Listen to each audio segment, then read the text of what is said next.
All right, better, but still a little choppy for some reason.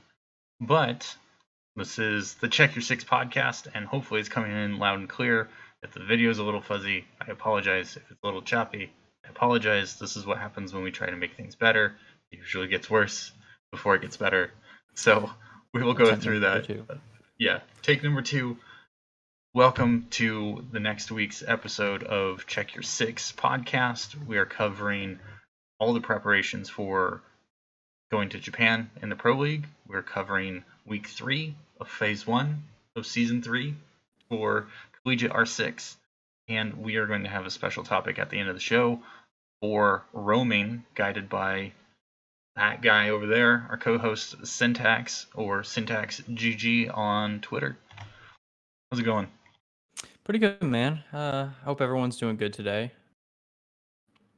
I certainly can't complain. It's been a nice, calm, closure-filled week for R6, or at least the Pro League, at least, for a couple weeks. So we get a break and see what the international competition is going to be like, which will be really exciting. Yeah, absolutely. So did I catch it correctly? Are we going to do Pro League first, or we want to talk about CR6? Let's do Pro League first. I feel like that's the meat of the week at this point. I mean, last week we knew that Dark Zero punched their ticket to Japan in the number 1 seed slot, and this week the games on Monday was going to determine who was in the second place seed and who was going to go into relegation. We already knew Sonics was in relegation regardless. No matter what they did, they were in the bottom. The number 2 team to be decided for relegation came down to the loser between TSM and Rogue. Did you happen to watch that match? I didn't catch it. The TSM Rogue match? Yeah. I did, actually. It was kind of a slaughter. TSM is very comfortable in Cafe, and they knew that, and they've played Cafe before, and I believe they won. Honestly, I think that's either, I don't know if it's like the one map that TSM just clicks on, or it's just a map that they like to focus on, specifically because it's when it got reworked, it was kind of new to everybody, so maybe they just took advantage of that and got ahead of the curve and created some strats for that. But they took down Rogue pretty handedly, and left Rogue to go down to relegations along with the Sonics. Yeah, I'm pulling up the match now. It was 7-3 the final. TSM putting up 4 rounds on defense. And would you say Cafe is a defender heavy map or a attacker sided map? I think a lot of people would argue that it's a defender heavy map, but honestly, it can go either way. I think it's pretty balanced for the most part, especially since the rework.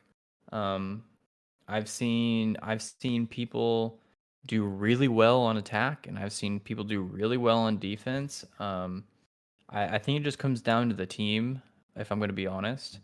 Um, I don't think it's a map, like Clubhouse, where it's pretty defender heavy. So, um, yeah, like I said, it's pretty team dependent. Yeah, and when we look at the round breakdown, you can see that TSM strung together a couple of wins on that first half, but then they just had that solid defense 4 rounds running by elimination,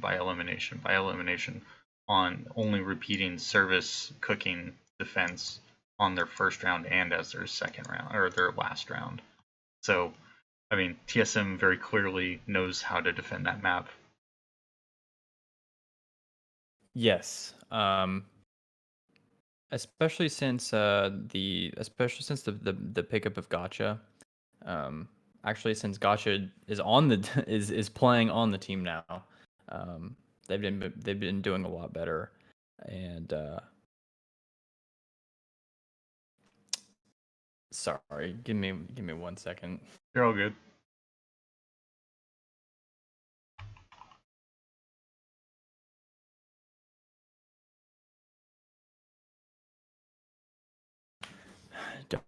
Don't own pets, people. They annoy you. All right. Back to my train of thought here. So TSM and Cafe. I they are honestly probably the best team in Pro League at Cafe. Now Dark Zero is pretty good at Cafe, but honestly, looking at the gameplay between the two teams, I would say that TSM is a lot more comfortable on Cafe. What map do you think Dark Zero has them edged out on? Bank. Bank. I think if I remember correctly, Dark Zero is like 50 something and 1 on Bank when it comes to like I believe. That's incredible. Yeah, Dark Zero is very, very, very good at Bank, and I don't think any other team would. I don't think any other team can beat them on it.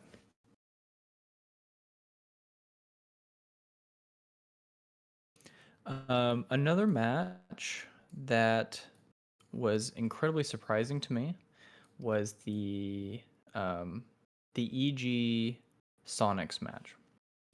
Now, going into the match, everyone's like, okay.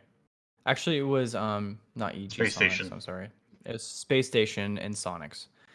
Everyone going into the match was like, okay, this is an easy game for Space Station. You know, this is gonna be an easy 7-0. And I'm not gonna lie, I was thinking the same thing as well. The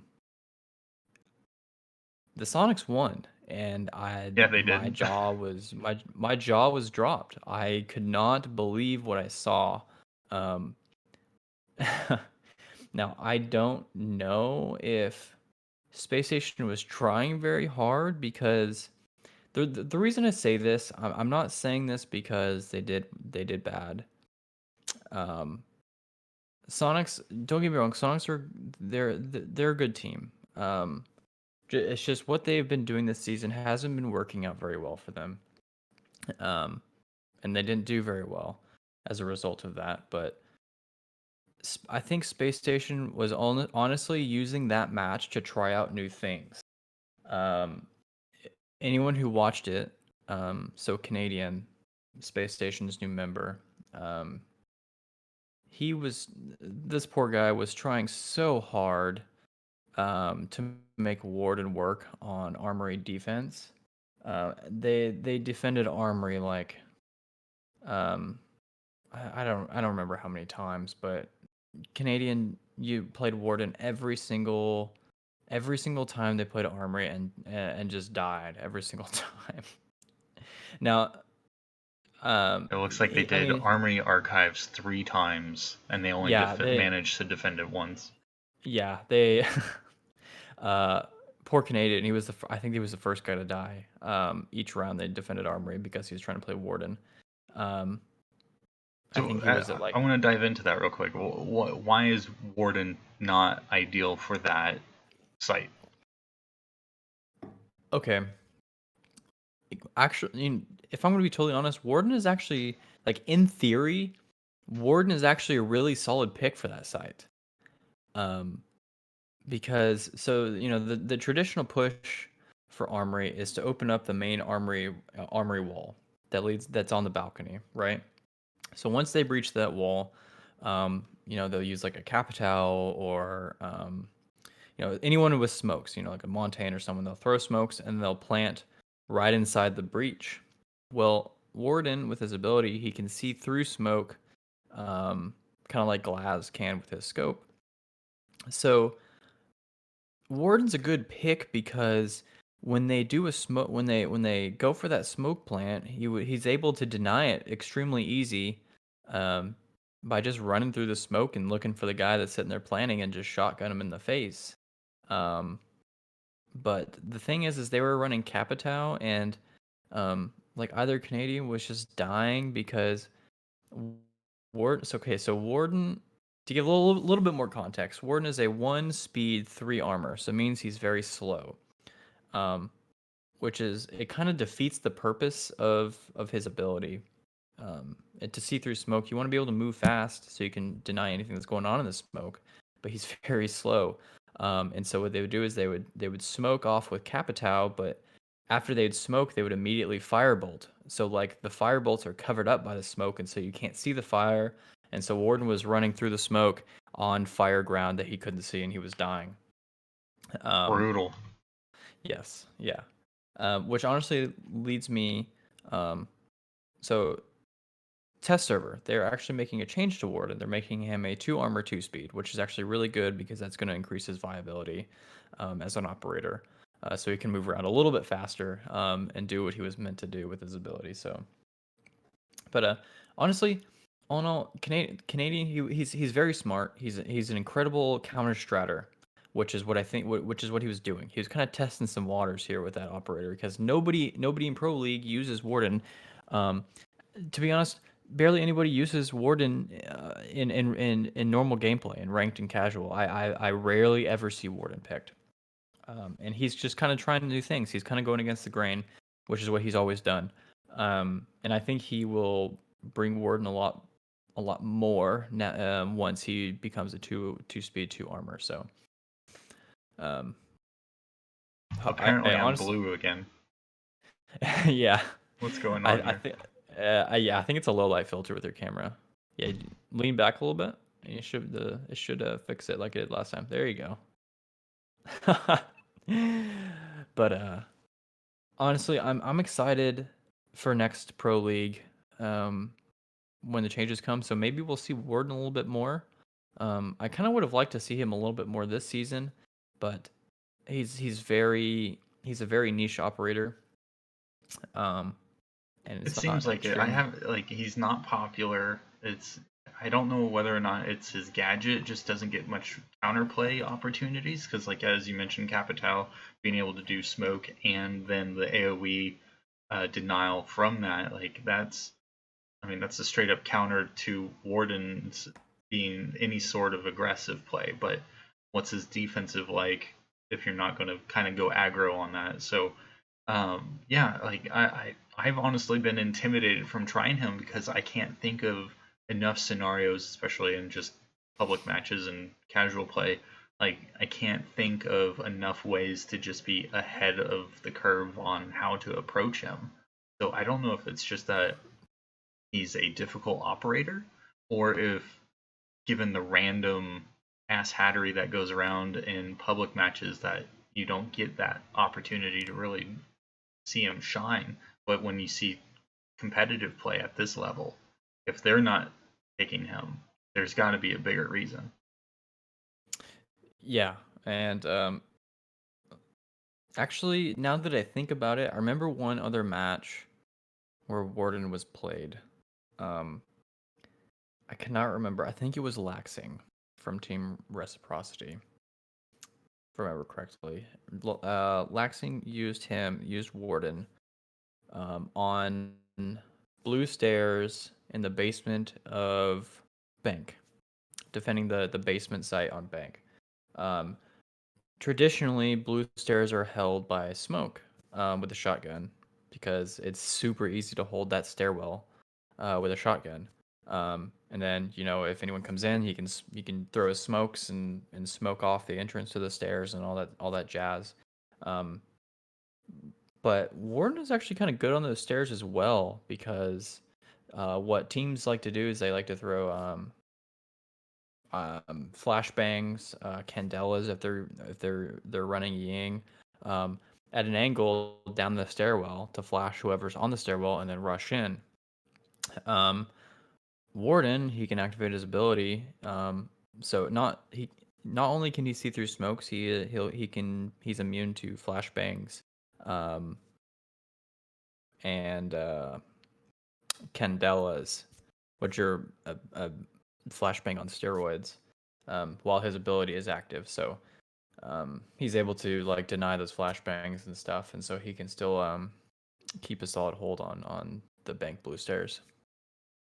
Yeah, I imagine that's just got to be the like one discovering the play, being able to use Warden in that situation, but then also teams starting to get used to having different options, especially if Warden's going to go to a 2 speed 2 armor. in the next patch or in the next update. Like that's going to give a little more versatility and approachability to using the operator. So I'm curious, maybe at that point you start seeing the smoke ban, because if it's a common strategy and it's effective, unless you have a good counterplay to smoke, and that may be dependent on a team's roster to be able to handle that, maybe that warden starts changing that map meta a little bit. Yeah, absolutely. I'm just waiting for the next season to see if he gets introduced a little bit more into people's strats.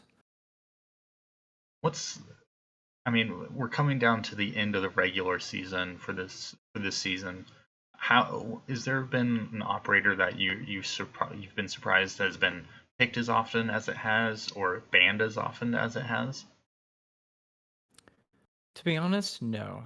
Um, Everything that I've seen is pretty normal, or logical, from my point of view at least. To some other people, it may be a surprise that they would ban that operator on a map, but um, because I think I have a little bit more experience and stuff like that.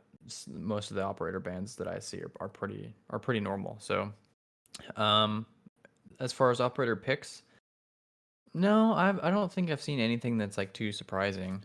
Um, People bring the meta. If Jackal's on the board, they bring the Jackal. There's people say, oh, like don't use that because it's bad manners. Well, like you don't win tournaments. You don't win tournaments by trying to be a gentleman and not picking an operator that's not on the board or that's on the board. So uh, Right. that's that. Yeah. Fair enough. So that was TSN, or that was Space Station Gaming and Sonics. That match had no consequence. It allowed Space Station to get some more practice in, essentially, because they're not going to Japan. Sonics is going to relegation. So, all things considered, this could have been considered just a friendly match, and Space Station went out, like you were saying, just wanted to try something, see what happens, because there's no consequences with it. Yeah. Yeah. Absolutely. Yeah. There was zero consequence. Doesn't matter who won.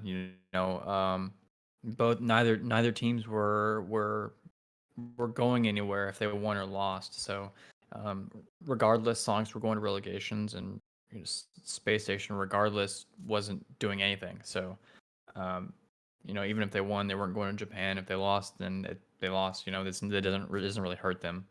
So, they didn't move up or down on the board. I don't think, anyways.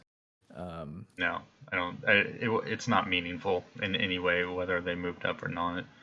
Um, so Actually, then, I take that they would have gotten ahead of Luminosity, but at the same time, it doesn't even matter. It doesn't matter yeah, because only Dark Zero and Team Reciprocity are going to Japan for the Pro League finals. So it's of, like you said, it's of no consequence.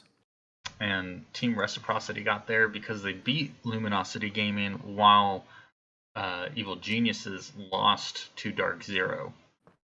Evil Geniuses needed to win, or they needed Reciprocity to, what was it? Reciprocity needed to win, but EG would have gone to Japan had They tied. Reciprocity tied or lost. No, even if EG tied. Um, so with Team Reciprocity's win, right? They have 24 points. EG, as it stands, because they lost, they got 0 points, so they still have 24 points. If they would have gotten a tie, they would have gotten a point, and they would have gotten 25 points, which would have put them ahead of Team Reciprocity. So that's a little unfortunate for them. Yeah, so Evil Geniuses had a strong showing. Reciprocity had that early strong start to the season, but they clutched it out in the end to just edge out EG just barely in that literally the last week of play. So congrats, Reciprocity. You're going to Japan. Luminosity, you're back to the drawing boards like Space Station Gaming. Take the downtime, learn a little bit, practice some more. And EG, lick the wounds, and you're in the same spot as LG and Space Station Gaming. I hope that's no, there's probably no comfort in that at this point. Yeah, honestly, um, Obviously I'm excited for Dark Zero to go pro league finals. Wearing the old Dark Zero T-shirt here. There you go. But I'm also excited to see Team Reciprocity go because I feel like I haven't seen them that much this season, besides on the online matches. I haven't seen them at many of the lands. If at least it feels like. Maybe I'm going crazy, but I feel like I haven't seen them that much anywhere else. Yeah, I mean, you got So your wish from last week because you said if Evil Geniuses win, you kind of already know what to expect from them, and you know what you're going to get from them. They're pretty straightforward, especially on a land setting. But Team Reciprocity, you didn't know what to expect, so you wanted to see something a little more spicy, and I think that's what you're going to get. yeah, yeah, I'm excited for the finals. I'm excited to see um, what the outcome is. Hopefully, I really hope NA can break this curse here and make it out of groups and into finals here. When was the last time So, NA made it out of groups? um, Raleigh, NA made it Okay, out of groups, I believe, if I remember okay, correctly. it's not So, a it's not much of a curse. I think, yeah, Space Station made it out. If I Yeah, am I going crazy? no, I I was thought Space there. Station made it. And I You can't, were I can't. there. Why can I not remember that? I was there. I was at Raleigh. Why can I not remember this? I could have. I'm pretty sure. I'm pretty sure it was Space Station that made it out. And then I don't remember who they got beat by. I think it was like Phase or something. Phase or Secret. One of those two.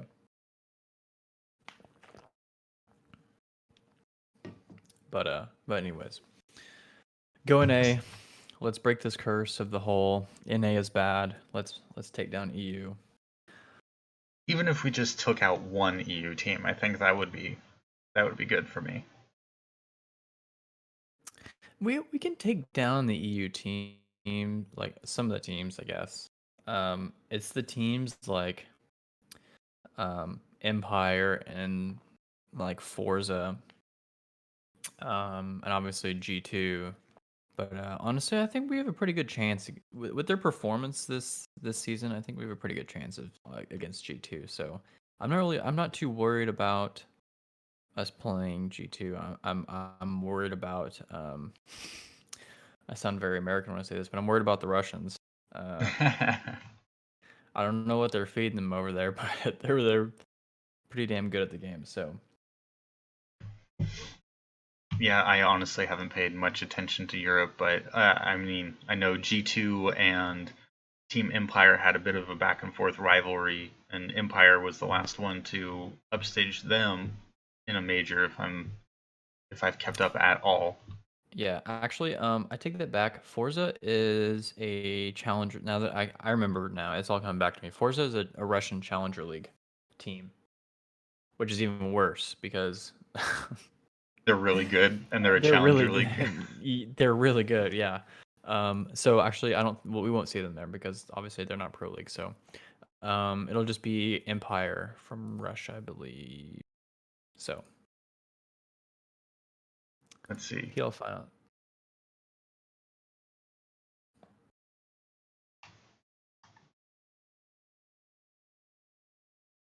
Is it really Navi and Vodafone Giants? Navi and Vodafone, the Giants, they're going to Pro League finals. I see. I'm looking at the stats page right now. It says 30 points for Navi and 29 points for Vodafone Giants. G2 at 26 and Team Empire at 25. So Empire didn't qualify. No, neither did G2. That's amazing. Um, I love for one honestly, that you're at a loss for words about that. okay, honestly, I am excited for Navi and the Giants. Um, I met some of the Giants in Raleigh, and they are great guys. That's awesome. I'm glad that some of the EU teams kind of shut down those two those two no pun intended giant EU giants, um, and see some new EU blood going into the finals. That's good news. I'm glad. This is gonna be a good pro league finals. I'm really excited. Um, it's kind of it's kind of a good refresher. You know, it's not the same thing. It's kind of like watching the Patriots go to the Super Bowl. Uh, So it's like of it's the the same. Yeah, so we have 8 teams going, 2 from Europe, 2 from North America, 2 from Asia Pacific, and 2 from Latin America. All of Yep. them except for Asia Pacific have been decided.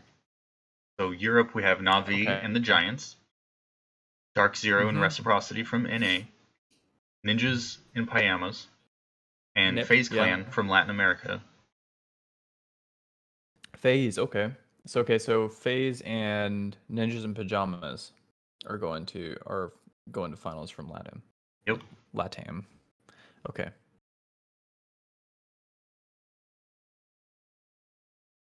I would hope that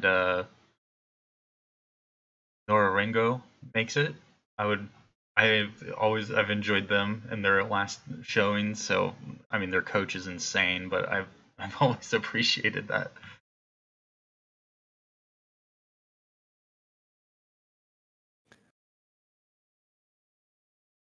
Man. Okay. You know, I'm actually really impressed. So, um, looking at EU. So back when a couple weeks ago, I think when we did our first episode of this, G2 was pretty far down the list. They were, I think they were like almost last, and then the fact that they came back and almost almost got into second place is pretty impressive. They had a pretty poor start to Pro League season.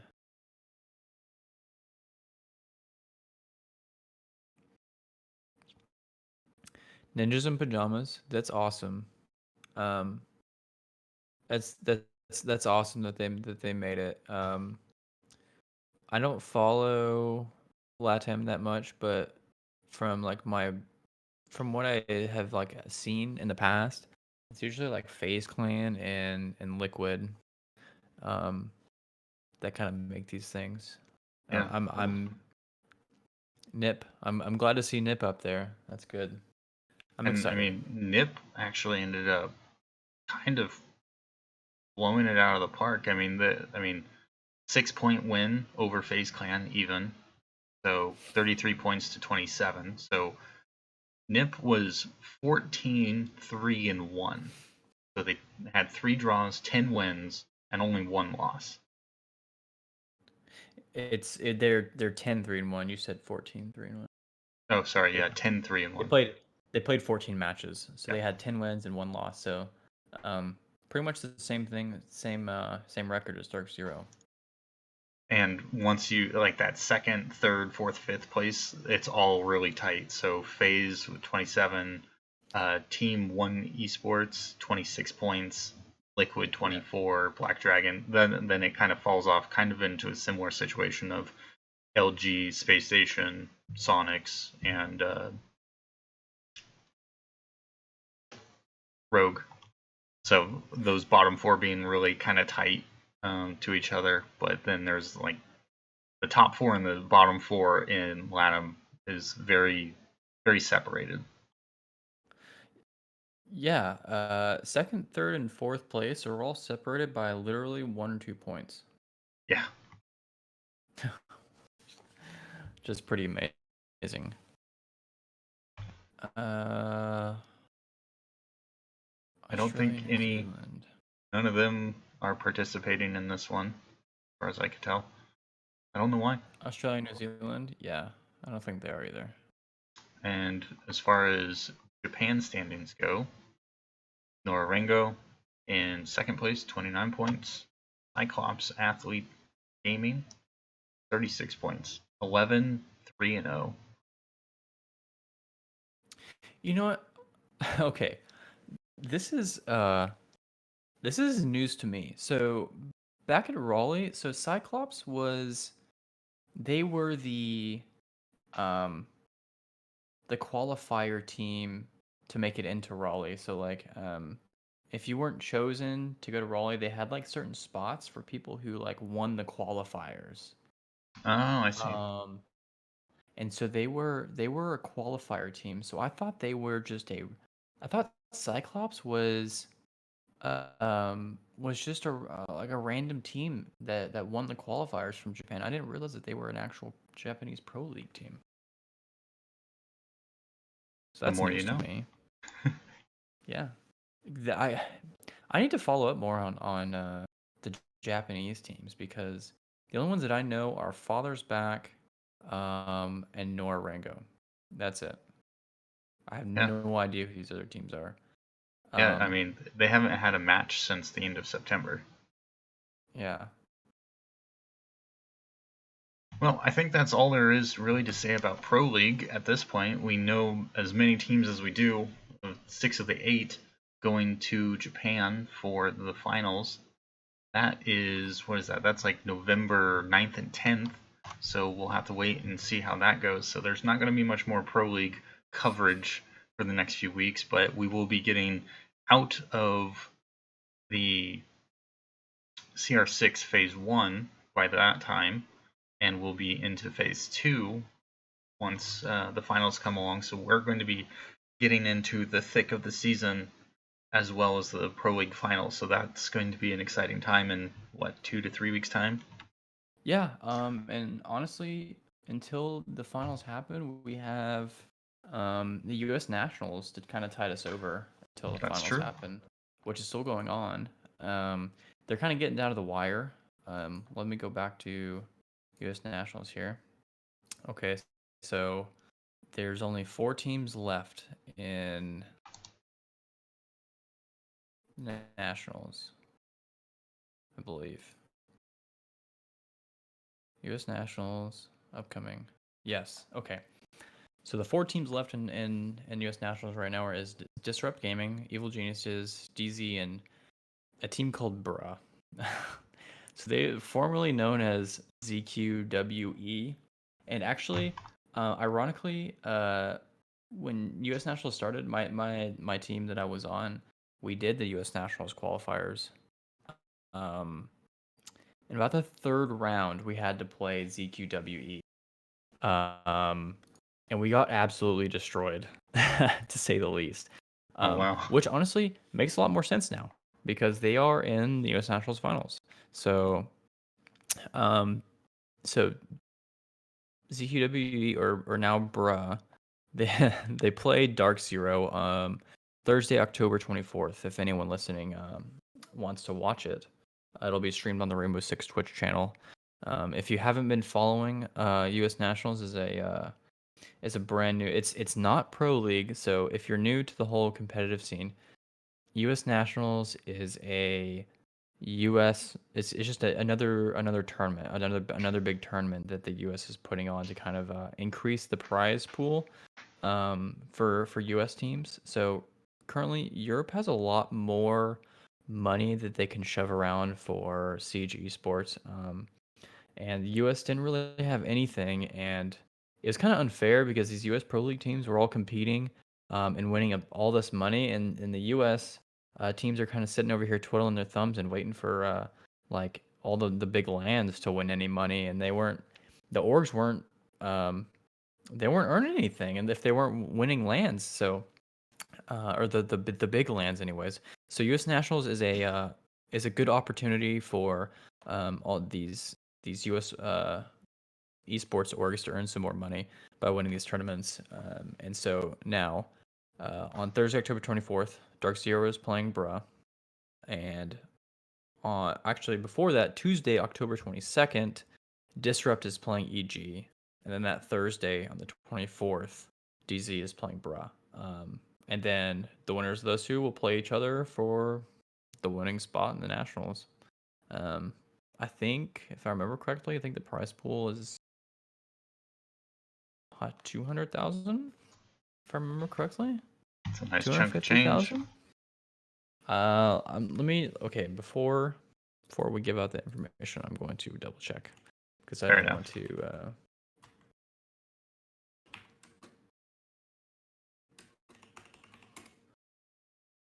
Uh,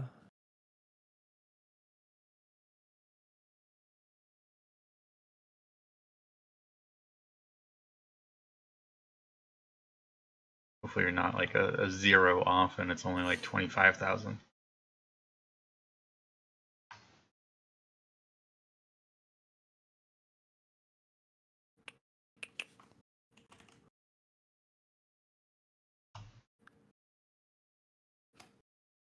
I can't remember. Oh, here we go. USC's Nationals 2019. Okay, never mind. It's not nearly as much as I thought it was going to be. Uh, okay, so the prize pool is $140,000 total, right? But Oh, it's but that's split got to be between split out. first, second, and third place. First place gets 65,000. Second place gets 35,000, and third and fourth place gets 10,000. So that's still quite a bit less than what EU teams get in total and prize money for different tournaments. But it's something. It's a start. So hopefully we can get a. We need the scene to grow, so there's a lot more money in the Siege scene. Unfortunately, it's not like Fortnite where one person can win one tournament and win $3 million. Right. So, Not yet. Yeah. So, but anyways, let's move on. That's enough of that. Let's move on to CR6. So at this point, we are still waiting on a lot of players to, or a lot of teams to have their week 3 matches. But for those who have, we have 6 teams who are still 3-0, which is a lot less than I thought we would have at this point. But there are still 40 teams who are 2-0 who need to have their matchups. And of those 40 teams, I haven't been able to track down who is match made up against each other who are 2-0. So at most, if none of them are match made together, we could have as many as 26 perfect 3-0 teams going into the last week of Phase 1, which 26 of the 32 teams in the Premier League would then be basically perfect against each other, and they would be seeded based off of their opponent's win rate. So right now, like San Jose State University is 3-0, but their opponents have a 61% win rate. So they've been playing better teams than second, third, fourth, and fifth, who have a 55.5% win rate, or their opponents do. So San Jose State, first place, FIU in second, Grand Canyon University in third, Purdue University, fourth, University of Cincinnati red, and UCCS gold sixth. So I'm not familiar with those last 3. I don't recall Cincinnati being in the league last year. I don't recognize the acronym UCCS. And Purdue, I think they were in the league. I just don't recall them doing well. UCCS is University of Colorado Springs. That would do it. And it's their gold team, so they have more than one. That would do it. Yeah. Some players that I remember, they're actually a pretty good team. I think we beat them a couple times, but they're actually a really good team. If I recall correctly, there's a player named Puddin, like Puhdn, Puddin. There's Bear. Actually, those are the only 2 that I remember. But yeah. Yeah, Colorado Springs was third place after and from the regular season last year in your group. So Falcon Group 3, 15 or 5 wins, 1 tie, and 3 losses, and that put them in third place. So they are familiar to the scene, and at least their gold team, I'm assuming that that's their A team, is off to a strong start, reminiscent of last year. Outside of that, one of the matchups that I saw that I'm looking forward to finding out how this goes is University of Central Florida's B team. So we know Central Florida from their perfect run last year, and they were the number 1 seed, but this is their B team. So if the A team is that good, what's their B team like? I'm wondering how deep their benches go, basically, because they're up against UNC Charlotte and their Team A. And I know UNC Charlotte actually did fairly well. Yeah, I do remember Florida's B team because so last season they had 2 separate leagues. They had the main CR6 league, and then they had the open CR6 league for like any B teamers for any schools. And I remember seeing University of Florida's B team in the open league along. So we had two teams last season as well. Um, and I kind of kept track of them as they went along. Um, and they had to play Central Florida, I believe. I don't remember who our B team played in the finals, but actually our B team made it to the grand finals in the open league. I believe they, like father like son, they lost in the grand finals to, I believe, University of Arizona, I think, if I remember correctly. But yeah, so both A&M teams made it to grand finals of both leagues and then lost him. So we At got least you're a consistent. yeah, nice little track record going. So, um, looking at the stats as of phase one, what is this? It's week 3? Yeah, week Yep. 3. Um, Grand Canyon Varsity is 3-0. No, not surprising there. Longhorn Gaming, not surprising there. Did I ever tell you about Oh, it's A&M's up. little showdown match versus Longhorns? No, you didn't. But actually, it looks like Longhorn actually recorded their match, so they weren't on my list of perfect teams before we started. So yeah, we're up from 6 to 7 or to 8 teams. UW Whitewater Esports is now also 3-0. Yeah, okay. For those of you listening who don't know, University of Texas, the Longhorns, and the Texas A&M Aggies, we have a very, very long-standing rivalry when it comes to college sports, anything. It's just a huge rivalry. Um, so the UT finally got into CR6 this season. I don't think they had a team last season, but they challenged us to like a friendly showdown match, to kind of keep the rivalry going between A&M and UT. And we won, as we always do, versus UT. So it was actually casted and recorded. So if you guys ever want to go watch that, I think it was casted on UT. It was broadcasted on Sternab's Twitch channel. So Sternab didn't actually cast the match, but the casters from UT were actually able to stream to his channel. Um, so you guys can, if you're following R6, you probably follow Sternab. You can go to his Twitch channel and watch that match if you want to. So Yeah, I'm looking through the results that we're sitting at right now. Not too many surprises. I think UT Arlington, but it's their Scarlet team. I don't know where that falls in their rankings, but to see a UT Arlington team at 1 win and 2 losses, that's a little surprising. you said UT Arlington. Yep. UT Why is that surprising? Arlington's Scarlet. So UT Arlington Scarlet. UT Arlington has just been one of those teams that, regardless of what game is being played, they always seem to be in that winners bracket. They always seem to be maybe not leading the way, but they always seem to have that precedent of competitive teams. And to see them kind of off to a slow start, maybe, just surprises me a little bit. I know that is an incredibly uh, competitive driven school. So I'm wondering if this is just the Scarlet team, if that's like their B team, or if maybe this is their A team and maybe competition's just gotten that much better. We're starting to get data rolling in from the previous weeks.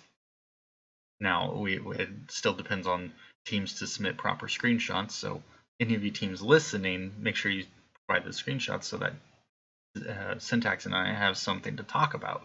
But yeah, that's just the one team that kind of surprises me at this point. There's so many other teams that I recognize that are still sitting at 2-0 that I'm waiting for round 3 to come in to really make a assessment. So like Norwich University or Norwich, I forget however it's pronounced. They were a strong contender last year. I expect to see them at 3-0, to be honest. Maryville, they were. I don't even think they made it out of into the playoffs last year. So sitting 2-0, that's kind of nice. We'll see how their opponents' win rates put them up if they end up pulling out another win. But right now we're kind of in a holding pattern until we can start seeing some more games roll in. We're starting to see some of the two wins and one loss teams seeing that they have some of the highest opponent win rates. So like Ole Miss Red, they're the first team who's 2-0-1, but their opponents have the highest win rate percentage out of the top 10. So they've been playing some really talented teams. So I mean, for all I know, they lost to San Jose State. Actually, I can look that up.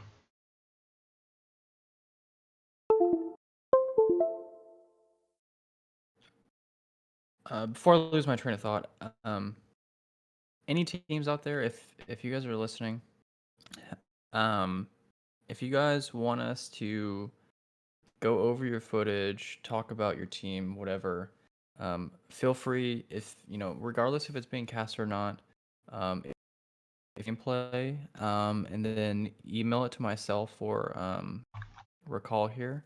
My email is syntaxgg@gmail.com. So feel free to record it, put it on YouTube, give me a Google Doc or a Google Drive download, whatever. And I will be more than happy to watch the footage and talk about that. We're always looking for stuff to watch when it comes to CR6. So. Yep, and for anyone who's doing their matches, if you want to do even just a post-match locker room style statement, that is totally acceptable. That's you can leave a message for the podcast, anchor.fm/check your six/message. I don't think I've gotten it right a single time when I've given that link out. I always trip up somewhere, and it's really bothering me. But yeah, leave a comment, leave a message for us, and we can bring it into the chat. We can break it down. Or if you want to send us your VOD, yeah, let's look at it. Let's talk about it. Let's get into some detail. I want to know these teams more because these are the players who are going to be picked up by teams like Dark Zero, who are going to be picked up by Sonics, assuming they stay out of relegation. Or I mean, even if they are relegated, they're still going to want to get back into that pro league. And with 210 teams, at least one of those players is going to be able to step up into a professional level. Yeah, absolutely. I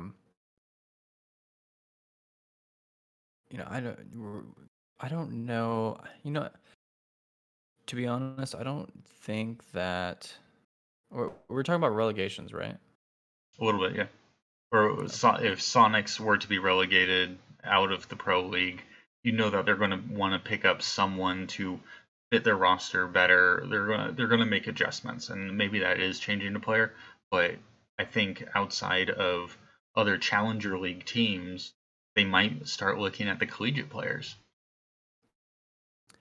If I'm going to be 100% honest, maybe not. Maybe not. Because CR6, okay, so CR6 is more like is more current as it currently stands. I can't speak in the future because it could evolve into something more. But as it currently stands, CR6 is more of like an entry league into general competitive. And the players in CR6 might be good. Now Challenger League, they may find people from CR6 to join Challenger League, which is more of a possibility. But a lot of the time, um, if a pro league team picks someone up, um, it's usually from uh, it's usually from Challenger League, or a or a former pro who's currently LF, who's nowhere, not on any, just kind of in limbo. Sometimes they'll pick those guys up that are kind of free agents. So, um, but there are rare instances where people will skip the line per se. Um, like good example, Dark Zero, Nyx. He skipped the entire line because hot. So Nyx is actually cousins with Hot and Cold. They're cousins, and so Hot and Cold was on a Challenger League team who then made it to Pro League. And then when he got signed on a Dark Zero, they pretty much said like, from what I understand from the conversations that I've had with them, essentially like, Hot and Cold was like, "Hey, we should pick up my cousin Nyx. He's actually insanely good, all this stuff." And Zach, the CEO, was like, "Okay," and they picked up Nyx because he was an insanely talented player. He was never. I mean, he was kind of.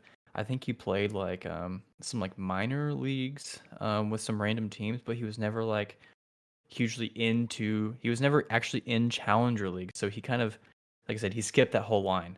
He went from like minor. He was just an insanely talented normal player who went straight into Pro League. So it does happen.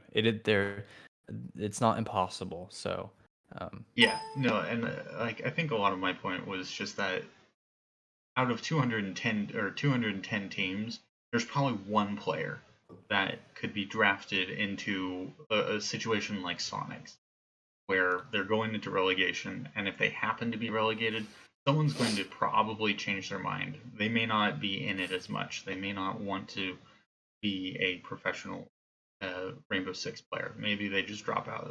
They had their fun. They're burnt out on it now. They need to pick someone up. They want to pick up someone who's credible. And outside of any relationships that they might have to do trades or swaps with other Challenger League teams, I think that your next. I don't know what the sourcing information like for Challenger League teams outside of who do you know. CR6 might be that next best vetting pool. yeah, um, honestly, it kind of comes down to um, whenever pro league teams or big organizations pick up anybody who's not um, like on another big organization or free agent, it's usually about who knows who in that situation.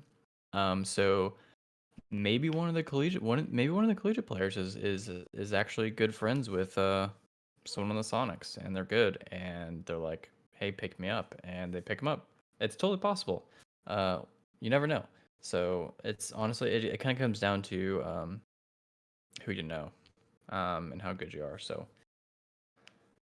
I And I think mean, that's really that's the how it only goes. way yeah, it's really the only way to kind of skip the line is who you know. It's those connections that you make. So um, but there is from Kennesaw State last season. His name is not loading. His name is Chase. His IGN is not loading.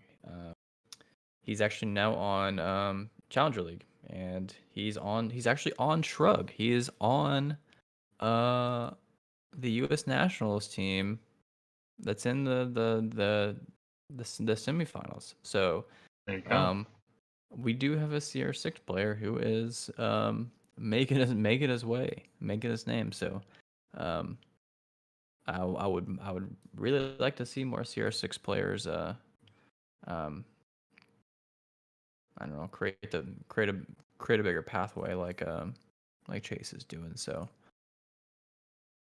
Totally. CR6. I mean, the more credit, the more people who go from CR6 into Challenger or into any other notable positions. I mean, even E Central going from player to caster to analyst is like a huge thing. It's giving credibility to this league and the talent that's going to come from it. Yeah, absolutely. And like you're saying, credibility. if we want the CR6 players to gain visibility, we need the league as a whole to gain more visibility, which means um, I know some of the semi-pro and pros kind of see CR6 as a joke, um, which is kind of unfortunate. You know, these guys, it's a good league, and you know, everyone's doing their best. It's not a, in my opinion, it's not a joke. Um, but we need some more like support, like you know, somewhere. So to call this league a joke is kind of unfair to all the players because um, you know, these pro guys they started somewhere too. So like, I don't know. I It's mean, they were early adopters, and they were able to get in on that initial wave of teams buying up rosters and bringing players out and trying to build something. But it's through those actions that made the game popular in the first place, and it's driven a community to come behind it. And collegiate esports, however you may feel about this, it's growing at a massive speed that's faster than traditional esports or professional esports has. So these are communities who aren't paid, who aren't even really supported by developers or any sort of event planners to really come out and do this. And for anyone who feels like CR6 is a joke, well, sorry, but DreamHack wouldn't be sponsoring them for DreamHack Atlanta and having a match broadcast there on the stage if they felt like it was a joke. DreamHack is an internationally known brand who knows what value they need to be providing, and they see something in collegiate esports. It's probably not just going to be CR6 there for collegiate, but the thing is, they are being recognized as a massive tournament organizer that DreamHack is seeing value in. So whether or not you see the value in the players themselves, what's going to come of it is only going to be beneficial to the Pro League and the yeah, Challenger League. absolutely, absolutely. And I mean, if you really want to take it this far, like, yeah, professional baseball, they have the minor leagues. That's where they send everyone who's not doing so hot. That's where they send everyone to go and grow for years, or maybe they never even make it out of there. With the Challenger League being limited to so many teams, that's your minor league. But esports and games have so much more accessibility than traditional sports, especially because you don't have to physically be there to play. You can play across the country. I mean, we see, what is it, Kennesaw State versus Arkansas Tech. I mean, you can't get that at a minor league level. You can't. Not at the scale of 210 teams. So this may be the minor league, but this is how esports is different than traditional sports. So to kind of think you're above all of that, that's going to rub me the wrong way for sure. Yeah, and honestly, I think it'll be accepted, you know, in the near future because it's new. Uh, you know, new things usually tend to not take off, but CR6 is taking off, and so like once it becomes um, like a solid foundation in the Rainbow Six community, I think it'll be recognized. So just need to Absolutely. give it some time, and I think people will start watching it. I really hope that we start getting some serious production for CR6, so then like we can have um, you know, like Pro League, we can have Challenger League and CR6 casted, so then people can watch all three levels of competition. I think that would be great. Um, but I I say this, but they actually just took Challenger League production away. Yeah, they did. So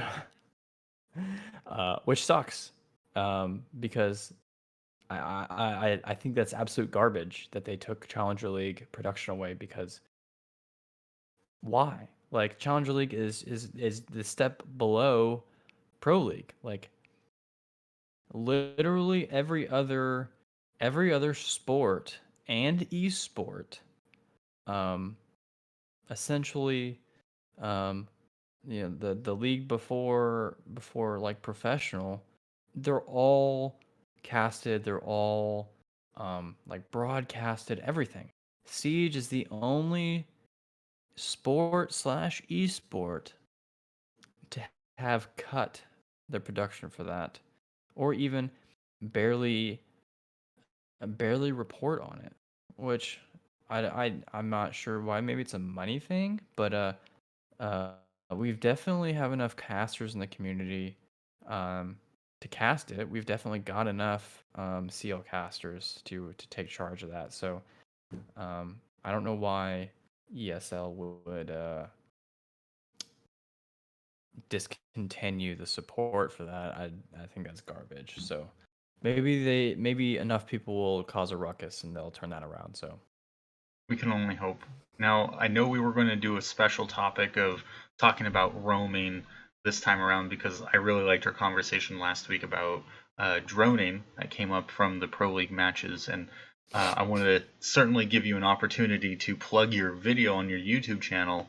But I think we're going to save the conversation for roaming next week. So this gives everyone who listens an opportunity to send in messages and questions that they might have about roaming, or if you end up watching Syntax's video, any feedback, any admiration, any thanks for explaining the role of roaming and roamers to you, by all means leave those messages at anchor.fm/checkyour6/message. Nailed it. Podcast over. honestly, next week will be a really good opportunity. One, not to just talk about the topic that I was going to talk about, but also to answer any questions. Um, anything. And next week is kind of, since Pro League is essentially done for the moment, that kind of leaves the first entire half of our segment free for stuff like that. So if you have any long-winded questions or any like thought-out questions, leave them at the link that Joe said. I'm not going to try and repeat that. But if you have any like quick questions, like what's your opinion on this or this, feel free to stop by the stream and I can answer them on the spot. Um, but yeah, like I said, if you have any long-winded questions, leave them at the link. Um, if you have any videos, gameplay videos, please send them in, stuff like that. If you have any requests of something you would like me to talk about, please do so at the link as well, and then we can talk about that on the podcast as well. So Great. And what's your YouTube link so that people can find that video of yours?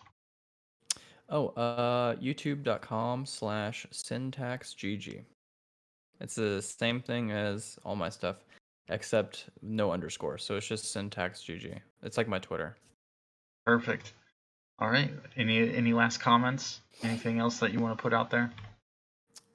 I believe that's it. All right. Well, for me as well, catch me on all social media at Warwalker Call. You can also find me on the Ubisoft launcher if you're ever interested in playing some Rainbow Six with me. You'll be playing, I'll be dying, and that's fine. That's how it goes. I might just pull out a shotgun and sit in a corner for a while. That's fine. That's what I do. But for that, that's the end of this episode of Check Your Six. Be sure to subscribe to the podcast. Once again, anchor.fm/checkyour6. And you can check out my other podcasts at The Summoning Hour on the same host site, as well as the newest one that hasn't even published an episode yet, but you can follow along as soon as there's more information, which is Call of the Sea, following the Call of Duty Seattle professional team. So we'll be getting a little fan nerdy over there once we start seeing who's on the roster, what the plan is, and talking about matches as they go. So feel free to follow along. I would really appreciate your support and downloads and listens. Always welcome to be part of the conversation, regardless of whatever podcast it's for. So for now, I will see you all later, and we'll see you all next week with Check Your Six. Later, everyone.